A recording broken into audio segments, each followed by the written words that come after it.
قرآن مجید فرقان حمید اور برہان رشید کے اندر ارشاد فرمایا واقیموا الصلاۃ وآتوا الزکاۃ وارکعوا مع الراکعین، فرمایا بس قائم کرو، رکوع کرنے والوں کے ساتھ رکوع کرو اور زکوٰۃ ادا کرو۔ اس آیت مبارکہ کے اندر اللہ تبارک و تعالی نے ہمیں نماز کا حکم دیا، اللہ تبارک و تعالی نے ہمیں زکوٰۃ ادا کرنے کا حکم دیا، اللہ تبارک و تعالی نے ہم پر نماز کو فرض کیا۔ اور نماز ایسی چیز ہے، قرآن کہتا ہے ان الصلاۃ تنہی عن الفحشاء والمنکر، نماز بے حیائی اور برے کاموں سے روکتی ہے۔ یعنی جب آپ نماز پڑھیں گے، اللہ تعالیٰ کی عبادت کریں گے، سجدہ کریں گے، رکوع سجود کریں گے، تو اللہ تبارک و تعالیٰ نماز کی برکت سے آپ کو تمام برے کاموں سے بچا لے گا۔ نماز ایسی چیز ہے مقررہ وقت پر ہم پر فرض کی گئی ہے۔ حضور علیہ السلام نے فرمایا کہ الصلاۃ عماد الدین، فرمایا نماز جو ہے یہ دین کا ستون ہے۔ یعنی جب ہم کوئی عمارت بناتے ہیں، کوئی بلڈنگ بناتے ہیں، تو ہم اس کے لیے ستون کھڑے کرتے ہیں، پلر کھڑے کرتے ہیں کہ اس کی چھت کی مضبوطی کے لیے، اس بلڈنگ کی مضبوطی کے لیے ہم پلر کھڑے کرتے ہیں، ستون لگاتے ہیں، یعنی ہماری چھت مضبوط ہو جائے، گرے نہ۔ تو اسی طرح نبی علیہ السلام نے فرمایا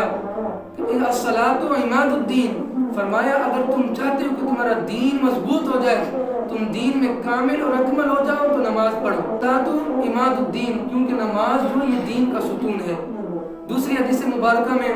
حضور علیہ السلام نے فرمایا الصلاۃ معراج المؤمنین، پیارے آقا نے فرمایا میری معراج تو یہ کہ میں لا مکانوں پر گیا، عرشوں پر گیا، میں نے رب کا دیدار کیا، مگر میری امت کی معراج کیا ہے؟ فرمایا الصلاۃ معراج المؤمنین، میری امت کی معراج یہ ہے کہ وہ نماز ادا کرے۔ تیسری حدیث مبارکہ میں حضور نے فرمایا کہ وقرۃ عینی فی الصلاۃ، پیارے آقا نے فرمایا نماز جو ہے یہ میری آنکھوں کی ٹھنڈک ہے۔ سبحان اللہ، کیا فرمایا؟ نماز جو ہے یہ میری آنکھوں کی ٹھنڈک ہے۔ اب کوئی امتی، کوئی حضور کا غلام، کوئی حضور کا عاشق نبی علیہ السلام کے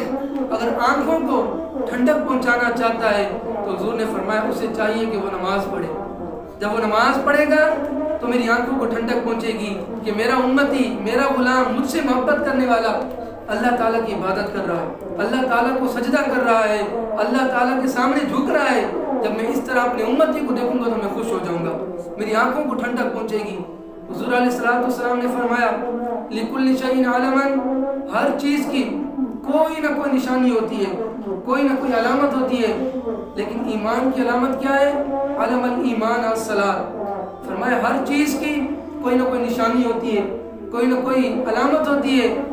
فرمایا ایمان کی جو علامت ہے وہ نماز ہے۔ اگر کسی شخص کو آپ، کسی مومن مسلمان کو آپ مسجد کی طرف جاتا ہوا دیکھیں، نماز پڑھتا ہوا دیکھیں، اسے اللہ تعالیٰ کی عبادت کرتا ہوا دیکھیں، تو اس کے ایمان کی گواہی دیں۔ تو پتہ چلا نماز جو ہے یہ ایمان کی علامت ہے۔ اور نماز ایسی چیز ہے جو رب تعالیٰ نے ہم پر فرض کی ہے، مگر نماز میں وہ سجدوں کی مٹھاس، وہ رکوع کا سکون، وہ قیام کی جو لذتیں ہیں، اگر کسی شخص کو یہ نصیب ہو جائے تو وہ کبھی بھی سجدے سے اپنا سر نہ اٹھائے۔ نماز میں رب نے اتنا سکون رکھا ہے، اتنی برکت رکھی ہے، اتنی رحمت رکھی ہے کہ جب نمازی نماز پڑھتا ہے تو اس کے جسم سے تمام گناہ بھی ختم ہو جاتے ہیں۔ حضرت ابو ذر غفاری رضی اللہ تعالیٰ عنہ سے روایت ہے، خزاں کا موسم ہے، پیارے آقا باہر تشریف لے گئے، آپ نے دیکھا کہ درختوں سے پتے گر رہے ہیں،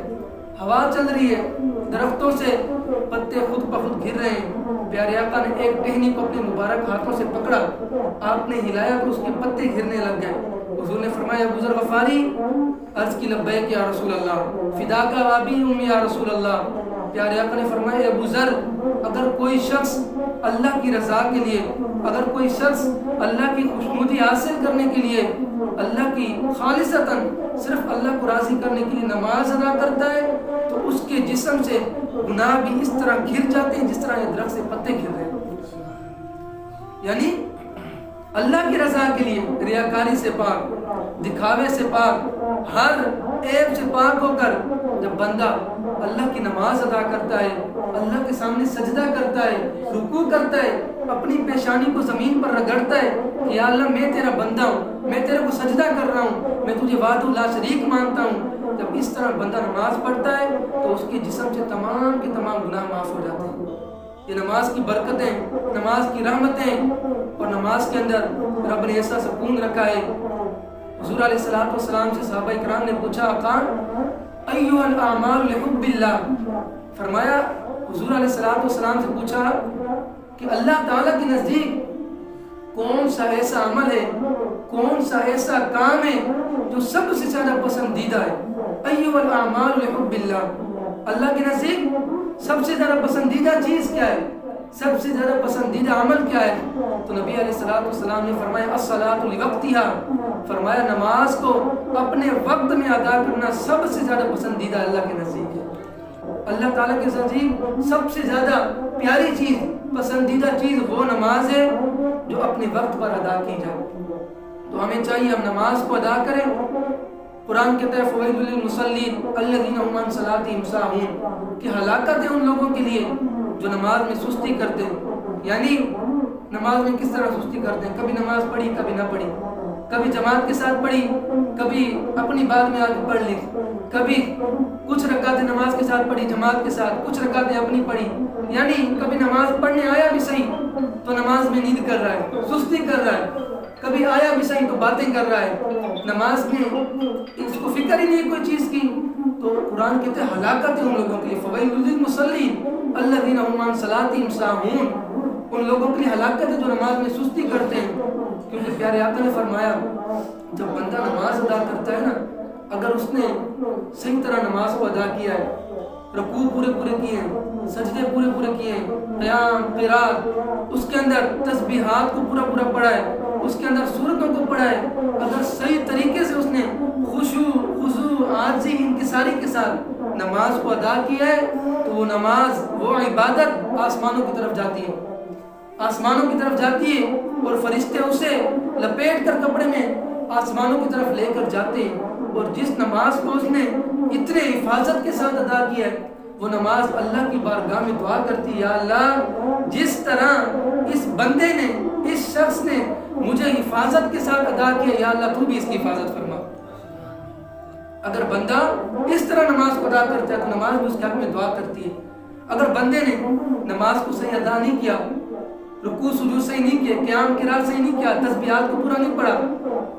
اگر اس نے سورتوں کو پورا نہیں کیا، اگر نماز پڑھ رہا ہے مگر دنیا کا خیال ہے ذہن میں، نماز پڑھ رہا ہے کاروباروں کا خیال ہے، نماز ادھر پڑھ رہا ہے اس کا ذہن کہیں اور ہے، نماز کو اس نے صحیح ادا نہیں کیا،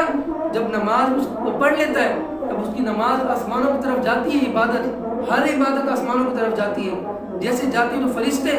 اسے ایک بوسیدہ سیاہ کپڑے میں لپیٹ کر اس کے منہ پہ مار دیتے ہیں۔ اگر کوئی شخص نماز کو اس طرح ادا کرتا ہے،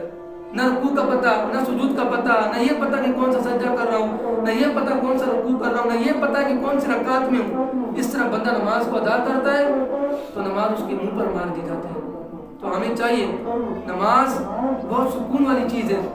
اگر کوئی شخص نماز پڑھتا ہے تو اس کے کاروبار میں بھی برکتیں ہو جاتی ہیں، اگر کوئی نماز پڑھتا ہے تو اس کے رزق میں بھی برکتیں ہو جاتی ہیں، اگر کوئی نماز پڑھتا ہے تو اس کو دلی بھی سکون ملتا ہے، اس کی روح کو بھی سکون ملتا ہے، اس کے جسم کو بھی سکون ملتا ہے۔ یعنی نماز میں سجدوں میں اتنی لذت ہے، اتنی مٹھاس ہے، اگر کسی مومن مسلمان کو یہ پتہ چل جائے کہ نماز میں کتنا سکون ہے، کتنی لذتیں ہیں، کتنی مٹھاسیں ہیں، تو وہ کبھی سجدے سے اپنا سر بھی نہ اٹھائے۔